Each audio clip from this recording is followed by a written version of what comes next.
Mastering plan leak అయింది. ఆ రవిగాడు కంకర్ road దాటి తారు రోడ్డు ఎక్కేయడం లేదో జీప్ వచ్చి ధనాలను గుద్దింది. పెడరెక్కలు విరిచి తీసుకెళ్తున్నారు. నా కళ్ళారా చూశాను. నెక్స్ట్ టార్గెట్ మీరే. ఆ రవిగాడిని పోలీసులు 2 పీకితే మీ పేరు కక్కుతాడు. సీఎం మర్డర్కి ప్లాన్ వేసేవని ఉమ్మేసి మరీ ఉరి తీస్తాడు. అప్పట్లో పాకిస్తాన్లో బుట్టోకి జరిగింది, ఇప్పట్లో నవాజ్ షరీఫ్కి జరగబోతున్నది మీకు జరుగుతోంది. కారడానికి రక్తపు చుక్క లేకుండా మీకు కోటింగ్ ఇస్తారు. కాబట్టి నేను చెప్పేది విని ఒంటి మీద ఒక వెంట్రుక ముక్క లేకుండా గీకేసుకుని బుచ్చన్న పేరుని షేక్ చిన్నసత్తార్ సాహెబ్ సన్నా పెదబుడేమేయగా మార్చేసుకుని పైన పాకిస్తాన్కో కింద ఆఫ్ఘనిస్తాన్కో టిక్కెట్ దొరికితే దుబాయ్కో పారిపోండి. ఎందుకంటే రైల్వే ట్రాక్ల నుంచి రోడ్లు భవనాలు పేల్చేసే తీవ్రవాదులందరూ హ్యాపీగా బ్రతికేసే దేశాలయ్యి. మరి ఇక్కడ పనులు ఎవరు చూస్తారా? దుబాయ్ నుంచి దావూద్ ఇబ్రహీం చక్రం పట్ల అలాగే మీరు కూడాను. కావాలంటే స్టాంప్ పేపర్ల మీద పౌరాఫాటాన్ని రాసిచ్చేయండి, మొత్తం నేను చూసుకుంటాను. పౌరాఫాటాన్నియా? కావాలంటే కౌలు పంపిస్తాను 17న. సార్ సార్ సార్ ఈ విషయం విన్నారా? విన్నాను. ఏం వారెంట్ వచ్చేసిందా? వారంట్ ఏమిటండి, శిక్ష కూడా వేసేస్తే. మనిషి దొరకకుండానే శిక్ష వేశారంటే కనిపిస్తే కాల్చివేతనా? కనిపిస్తే కాల్చివేత? ఎవరిని? ఇంకెవరినయ్యా, మన బుచ్చన్న గారిని. ఎందుకు? ఆ రవిగాడు ఈయన పేరు చెప్పాడు తెలుసా? ఎవరితో? పోలీసులతో. ఏమని? సీఎం కిడ్నాప్ కి ప్లాన్ చేశాడని. చాలా ఎవరివై స్నానాల గదిలో దూరాడని మనోడి మీద ఆ పిల్ల కేసెట్టింది. సిగ్గు చచ్చినా శీలం చెడినా ఒకటేనని వాళ్ళిద్దరిని పెళ్లి చేసుకోమని జడ్జి గారు తీర్పిచ్చారు. అంటే ఆ రవిగాడు రోడ్డంతా వెళ్ళటం చూశాను, తర్వాత జీపు గుద్దటం చూశాను. ఆ తరువాత నేను వెళ్ళిపోయాను. మరి ఇప్పుడు నువ్వు చెప్పిన మ్యాటర్ అంతా ఊహించుకున్నాను. ఊహించుకున్నావా? జరిగిన దాన్ని బట్టి ఎస్టిమేట్ చేశాను.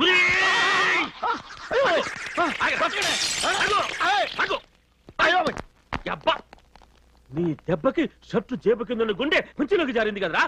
ఎంతగా రవిగాడు ఎక్కడ? ఈ రోజే వాడి పెళ్లి కొడుకుని చేస్తున్నారు.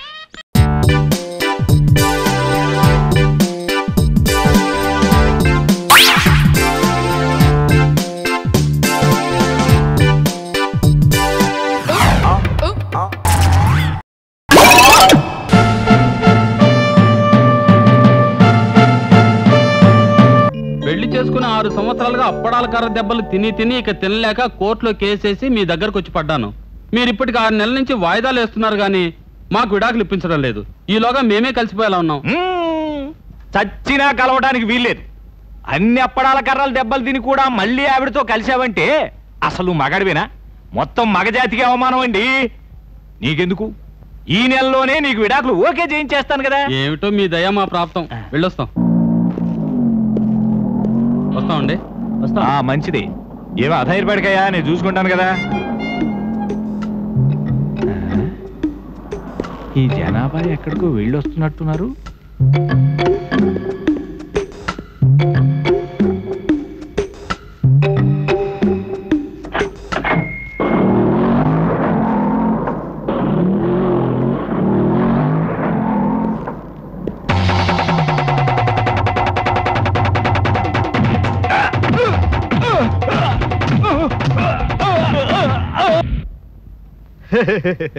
ఆ రోజు వస్తుందిరా.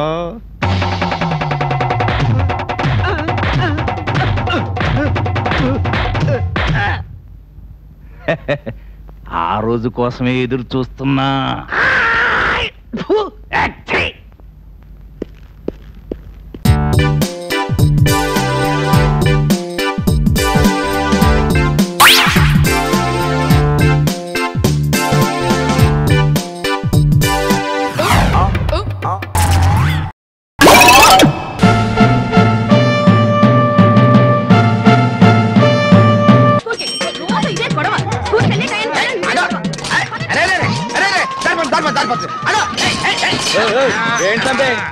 ఇక్కడ ఆపేవేంటి బాబు? ఇదేనండి మీరు ఉండబోయే తాజ్ మహల్ ఏరియా. దిగండి దిగండి. కొట్టలేదండి. అదే మరి ఆత ఎకసకాలు ఎట్టుకోకు. ఇక్కడ మేము ఉండాల్సిన కొంపేదో చూపెట్టు. దిగండి, చూపెడతాం. కొద్దిగా చెయ్యి బాబు.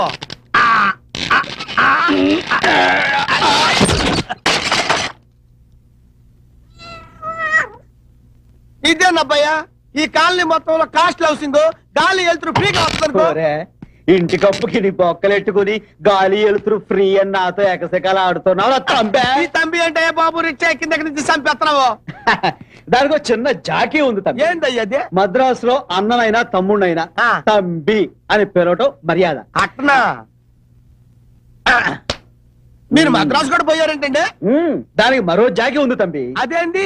పూర్వం ఒకసారి మద్రాసులో తెలుగు మహాసభ జరుగుతున్నప్పుడు ఆ. మా పల్లెటూరు నుంచి అచ్చమైన తెలుగు మాట్లాడే ఏకైక ఎడ్యుకేటెడ్ మనమే అని చెప్పేసి ఆ. మన పంతులారు నన్ను మద్రాసు తోలికెళ్ళిపోయాడు. అక్కడ తగులుకుంది ఈ తంబి జాకి. మెడ్రాస్ లో ఎన్ని రోజులు ఉన్నావు అబ్బాయా? అప్పు డౌన్ కలిపి ఓ 3 రోజులు ఉంటానే. 3 రోజులే. ఆ 3 రోజులు ఆ. మరో 4 రోజులు ఉంటేనా ఆ. 60లో పుస్తకాలు రాసుండేవండి. అనుభవులు. నా బాబు అది సరే గాని అడ్వాన్స్ ఎంతో అద్దెంతో అడుగు. అప్పుడు అదే ఉంది అబ్బాయా. ఇప్పుడు మనం ఒక డైలాగ్ అనుకుంటే సరిపోద్ది కదా. ఏంట్రా నా దగ్గర బోకరేసలేస్తున్నా అవే. అసలు అనరెప్పిలే. ఓరి దేవుడు నెట్టమాకయ్యా. ఏంట్రా ఎరుసూపు బాబు అసలు- ఆడిని తర్వాత కొడుతురు కానీ ముందు ధర్మం చేయండి బాబు. తీసుకో. ఏంటా తింగర చూపు వానర చూపి ఎక్కడ అర్థమైంది వాడేనయ్యా. ఏరా, ఆ. ముస్టోన్ చూపించి వానర అంటున్నావు. నాతో నీకు ఈ అకసికాయలు వద్ద. ముస్తాడైంది. వాడికి ఇక్కడ 3 ఇళ్ళు ఉన్నాయి. ఊళ్ళో 3 ఎకరాల పొలం ఉంది. ఆ? ఛీ, ఛీ, ఛీ, ఛీ, ఛీ. ఇంత ఎడ్యుకేట్ అని ముస్టోడ్ కొంపలు ఉంటా. తెరువు బండెక్కు నువ్వు తొక్కు. నీకు దండం పెడతా, నేను తొక్కలేనయ్యా. అంటే నీ ప్రాబ్లం ఏందబ్బాయా? ముస్తాడు ఇంట్లో ఉంటాం మరి నామర్దే అంతే కదా. రిక్షా వాడి ఇంట్లో ఉంటావా? కొంచెం బెటర్. వాడెక్కడ ఇంకెవరు? మనమేనా? పెద్ద బాబు కత్తి అందుకో. ఎందుకో? ఇదిగో. ఈ లేచోడని లోకుగా చూస్తున్నావా?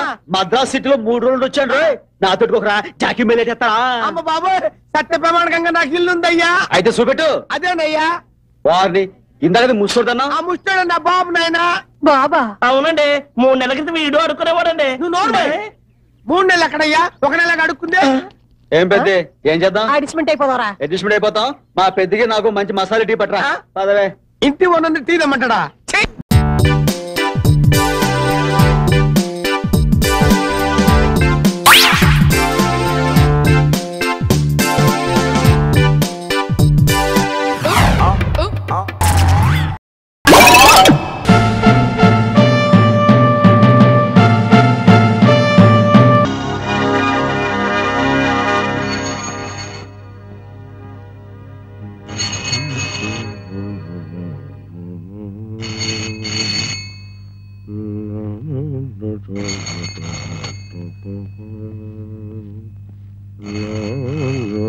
అగా ఊపడానికి తలకాయ ఉండగా తోకెందుకయ్యా తొందరపడ్డాం?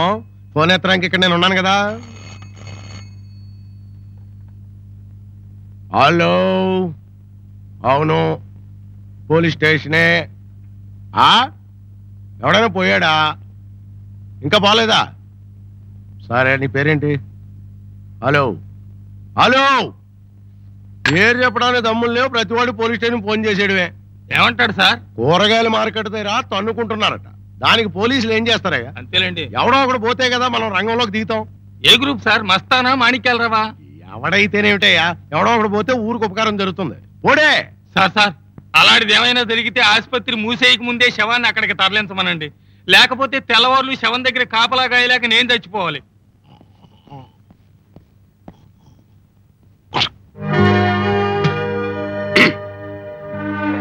ఎవరైనా నువ్వు?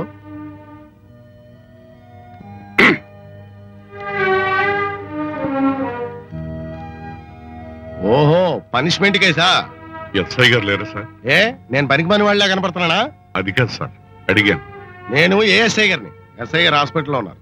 హాస్పిటల్ ఏం సార్? అర్ధరాత్రి బైక్ మీద రౌండ్లకు బయలుదేరాడు. తప్పు కదా? ఇతనే రౌడీయా గోండా? రాత్రిపూట బయలుదేరి వెళ్ళడానికి పాత్ర కింద కొట్టారు. నువ్వేం భయపడకు. మనం వాళ్ళ జోలికి పోకపోతే వాళ్ళు మనల్ని ఏమీ చేయరు. ఈ ఊళ్ళో మస్తానగడి పేరు విన్నావా? లేదు. వింటావు, నెమ్మదిగా అన్నీ వింటావు. నువ్వు నా మాట వింటావు, నేను ఎస్ఐ గారి మాట వింటాను. ఎస్ఐ గారు ఎమ్మెల్యే గారి మాట వింటారు, ఎమ్మెల్యే గారు మస్తానగడి మాట వింటారు. ఇదన్న మాట లింకు. జాయినింగ్ రిపోర్ట్ రాసి. ఏయ్ రంగనాథం,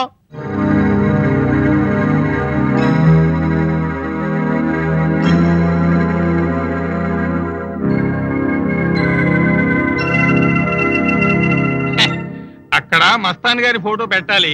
2 సార్లు పెడితే ఫోటో చించేసి దాంతో పాటు మా డొక్క కూడా చించేశారు. అప్పటి నుంచి పెట్టడం మానేశాం. కావాలను వచ్చినప్పుడల్లా ఓ మర్డర్ చేసి జైలు దాకా వెళ్లి సూపరింటెండెంట్ తో సహా అందరినీ హలో అని ఓసారి పలకరించి వచ్చేస్తుంటాడు. మీ పేరు? అచ్యుతరామయ్య. అచ్యుతరామయ్య. కూర్చోండి. పర్వాలేదు. పేరు, పలుకుబడి, తెగింపు అన్నీ ఉన్నవాడు. వాడితో మనకెందుకు గొడవ? తప్పించుకు తిరుగుతూ 15 సంవత్సరాలుగా ఇక్కడే సర్వీస్ చేస్తున్నా. నాకే సమస్య లేదు. వాడు మర్డర్ చేసిన శవాలకు కాపలా గాయడం తప్ప. అది మన డ్యూటీయే కదా. చాలా చరిత్ర ఉందన్నమాట. అది సరే, ఈ దగ్గరలో నాకేదైనా ఇల్లుంటే చెప్తారా? చెప్పడం ఎందుకు, మా ఇంట్లోనే దిగొచ్చు. అదే మా ఆవిడ ఇల్లు. కూర్చోండి. అడుగో మాటలోనే వచ్చాడు మా అబ్బాయి. ఒరే శంకర్, ఈయన అచ్యుతరామయ్య గారని హెడ్ కానిస్టేబుల్. తీసుకెళ్లి మన ఇల్లు చూపించు. అద్దె మీ అమ్మను మాట్లాడుకోమను. అలాగేనన్నా. రండి సార్.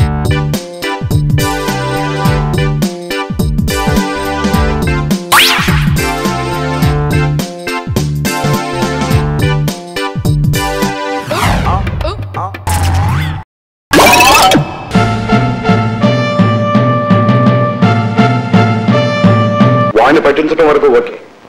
ఆ ఇన్స్పెక్టర్ మీద కూడా ఒక్క కన్నేసి ఉంచారు. లేదంటే తండ్రి కొడుకులు ఇద్దరు కలిస్తే మనకు ప్రమాదం. అవును గురు, ఈయన కూడా పాపారాయుడు కొడుకేగా. ఏదన్నా బుర్ర పోయించి బొక్కలు పోయించి, లేదంటే ఇద్దరికి ఉరిసి చేయించి. అదంత తేలిక కాదు లేవా. ఏం అక్కర్లేదు. ఆ జైల్లో ఉన్నవాడు తప్పించరాకుండా చూడు చాలు. ఎవడా ఎవడా వాడు జైల్లోంచి తప్పించరాకుండా ఉంటే, ఎవడాడు? ఆ పాపారాడేనయ్యా. వాడు జైల్లోంచి తప్పించరాకుండా ఉంటే చాలు. అయ్యో బాబు, మహాడన్నా ఎక్కినంత తీపోయిన బాబు, ఇదే దంగైపోయింది. ఆడు జైలు నుంచి వచ్చాడా మొట్టమొదటి ఏం చేస్తాడు? నీ పర్సనాలిటీ చేస్తే ఇతను ఏం చేస్తాడు? ఇతను పర్సనాలిటీ లేను. నేనే నన్ను పొడిచి తప్పేస్తాను. పొడవక్కర్లా. వాడు లోపల కాలు పెడితే చాలు, నువ్వే గుండాకి వస్తావు. అయ్యో, ఇప్పుడు మొత్తానికి దిగిపోయింది బాబోయ్, మొత్తం దిగిపోయింది. గురువా, ఢిల్లీ వెళ్ళి 4 రోజులు అక్కడ మకాం పెట్టి అది గురిశిక్ష ఖాయం చేసుకురా గురువా. ఖర్చులు నేను ఎక్కుంటాను.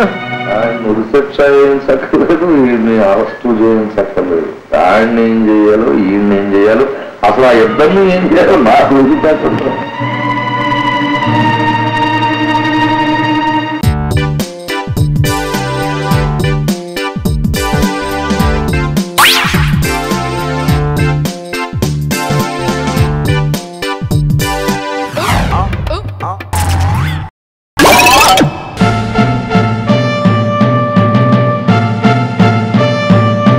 యుద్ధం. Good morning sir. Good morning. ఏమిటయ్యా ఇలా వచ్చారు? చిన్న డౌట్ సార్. మీకు ఏ డౌట్ ఉన్నా క్లాస్ రూమ్ లోనే కాదయ్యా, గార్డెన్ లో కూడా అడిగేయచ్చు. బాత్రూమ్ లో అడగచ్చా? బెడ్రూమ్ లో కూడా అడగచ్చు. మా ఆవిడున్నా కూడా అడిగేయచ్చు అయ్యా. మీ డౌట్ ఏంటి? Thank you. ఏం లేదు సార్, మీరు వెయిట్ లిఫ్టర్ అని చెప్తే వాడు నమ్మట్లేదు. ఏమయ్యా, ఎందుకు నమ్మట్లేదు? నేను వెయిట్ లిఫ్టర్ అయ్యా. వార్తా పేపర్ లో వచ్చిందిగా మీరు ఒలింపిక్ రన్నర్ అని. వాడే నమ్మట్లేదు. నేను రన్నర్ అంటే నువ్వెందుకు నమ్మవయ్యా? సార్, మీ కాళ్ళు చూస్తే రన్నర్ కాళ్ళలా లేవు. పైకి అలాగే కనపడుతుంది అయ్యా, స్టామినా అంతా లోపల ఉంటుంది. కానీ మీ బాడీ చూస్తే వెయిట్ లిఫ్టర్ బాడీలా ఉంది. కరెక్టేనయ్యా, నేను వెయిట్ లిఫ్టర్ నేనయ్యా. అయితే మీరు రన్నర్ కాదా? రన్నర్ నేనయ్యా. నీకు కొంచెం కూడా కామన్ సెన్స్ లేదురా. నోరు మీరా, నోరు మీటవా, బయటికి రారా. ఏంట్రా బయటకు వచ్చేది? డబ్బులు అడుకోకండి, మీరిద్దరు కరెక్టేనని ప్రూవ్ చేస్తానయ్యా. Report sir. ఏం చేస్తారు? ఏముంది, చొక్కా ఇప్పి ఛాతీ చూపిస్తారు, అప్పుడు వెయిట్ లిఫ్టర్ నీకు చొక్కా ఇప్పొద్దు, కావాలంటే ప్యాంట్ ఇప్పండి. ప్యాంట్ మాత్రం సార్, ప్యాంట్ మాత్రం షర్ట్ మాత్రం ఇప్పండి. సార్ ప్యాంటే, అప్పుడు నీకు సార్ చొక్కా ఇప్పుతాను. ఇక్కడ చాలా మంది గర్ల్స్ ఉన్నారు. ప్యాంట్ ఇప్పొద్దు, షర్ట్ మాత్రం ఇప్పండి. అంతే. ప్యాంట్ ఇప్పుతాను, చొక్కా ఇప్పుతాను, pant shirt, pant shirt, pant shirt, shirt. రెండు ఇప్పి నేను వెయిట్ లిఫ్టర్ ని రన్నర్ నేను ప్రూవ్ చేస్తానయ్యా.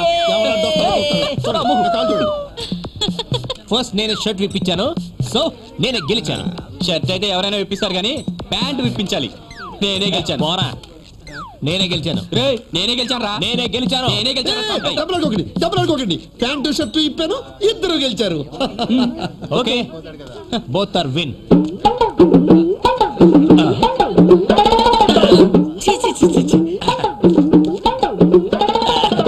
జాజి Babu, Jaji Babu, what you are all doing here? Classes వెళ్ళండి. ఏమిటయ్యా ఇది? Pant shirt sir. ఆహా, లంగాను జాకెట్ అనుకున్నానులే. నీకేమైనా బుద్ధి ఉన్నా? ఉంది కానీ ఇవి లేవు సార్. అదేనయ్యా, ఎందుకు లేవు అని.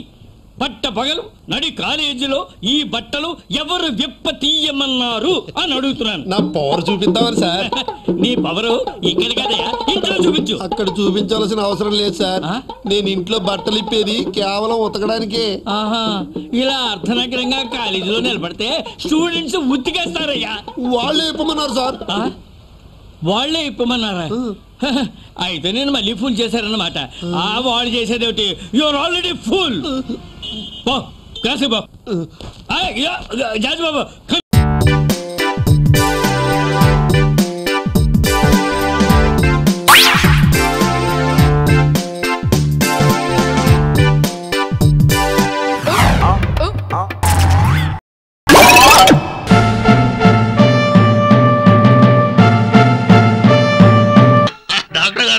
అబ్బాయి లేరు. ఆయనకు ఒంట్లో బాగుండక ఇంట్లో దిష్టి తీయించుకుంటారు. లేకపోతే ఏంటయ్యా, డాక్టర్ గారు హాస్పిటల్ కాక అసెంబ్లీలో ఉంటారా? వెళ్ళవయ్యా వెళ్ళ. నమస్తే డాక్టర్ గారు. నమస్తే, కూర్చోండి. ఏంటి ప్రాబ్లం? వినిపించడం లేదండి ఈ మధ్య. మరి నా దగ్గర నాకు వినిపించడం లేదు. మరి పక్కవాడి దగ్గు ఏమన్నారు? అబ్బో, మీకు వినిపించడం లేదా? ఈ మందులు వాడండి. ఇవి వాడితే చెవుడు తగ్గుతుందా? కాదు, దగ్గు పెద్దదై మీకు బాగా వినిపిస్తుంది. నమస్కారం, వస్తాను. ఓకే. రారా రమణ, ఏంట్రా అసలు కనిపించడం లేదు? ఆయనకి దగ్గుకు మందిచ్చినట్టు నాకు కూడా ఏమైనా ఇస్తామని చెప్పి రావటం లేదు. సర్లే, వాడికి చెవుడికే మందిచ్చా. లేకపోతే మందులు రాసిచ్చిన తర్వాత కూడా చెవుడు తగ్గుతుందా అండి అని దీర్ఘం తిట్టి దానికి వెతవ డౌట్ వాడును. ఏంటి విషయం? హలో, నేను రాంబాబు మాట్లాడుతున్నాను. నువ్వట్రా? కోడల ఆరోగ్యం ఎలా ఉంది? గుడ్ న్యూస్, మీకు మనవడు పుట్టాడు. Congrats my son. ఒరే రమణ, రాంబాబు కొడుకు పుట్టాడట. రే బావా, నేను రమణ్ణి.